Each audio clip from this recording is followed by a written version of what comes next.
I'm probably 35, 36 years in markets. I think I started work shortly after the 87 crash. Then there was the bond crash, the Asian crisis, the tech wreck, the GFC, COVID.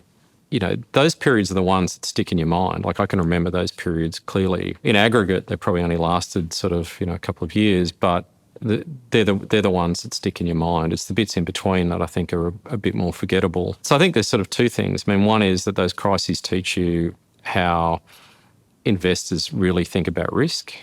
And I think for most investors, at the end of every dollar of capital we invest is an individual. Generally, those individuals have worked very hard for that money, and they don't want to lose money. That's their primary sort of risk response. And so in crises, I think you understand that sort of asymmetric nature of risk. And so downside protection and managing that sort of drawdown is pretty important. So I guess that's kind of the first lesson. I guess the problem is, if that's all you're worrying about, then you're never going to make money. And I guess then you've got to think about your response to the upside. And I think that's where understanding what's driving markets in those environments is really important to sort of generating long-term returns. So I do believe that in the long run, fundamentals are important, but in the short run, markets often don't care very much about fundamentals. So I think it's trying to get that balance right between fundamentals and those sort of shorter-term factors,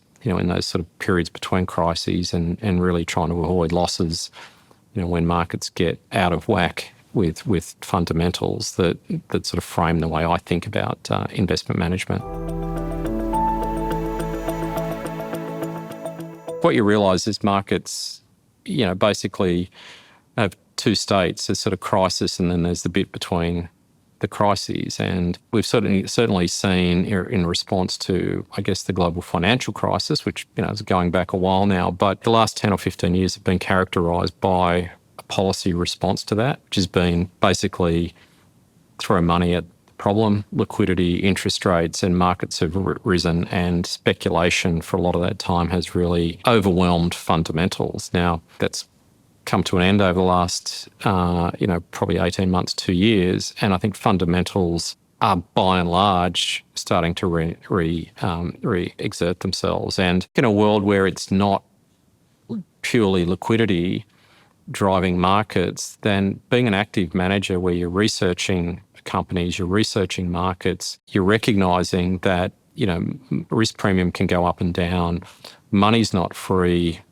investment choices need to be made to sort of attract capital, that a research-driven approach that sort of thinks through those issues will be rewarding. And therefore, I think contrast that to passive approaches, which are simply just buying a market, which is, not necessarily, I think, in that environment going to be the way to generate, good returns.